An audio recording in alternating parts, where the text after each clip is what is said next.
Струмица во времето на СДСМ беше стопански опустошена и економски уништена општина. Стотина стопански објекти беа уништени, илјадници сограѓани останаа без работа.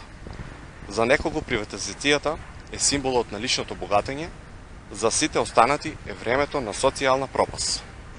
Денес, младите од Струмица ги бараат 3000 работни места, што градоначалникот на Струмица и лидер на СДСМ ги вети на минатите локални избори.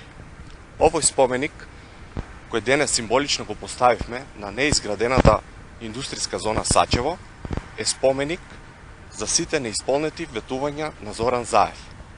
Реализацијата на ветувањата е таа што ја прави разликата помеѓу ВМРО-ДПМН и СДСМ. Почитувани, наместо да ги обоиме реализираните проекти, предлагаме да ги обоиме неисполнетите ветувања.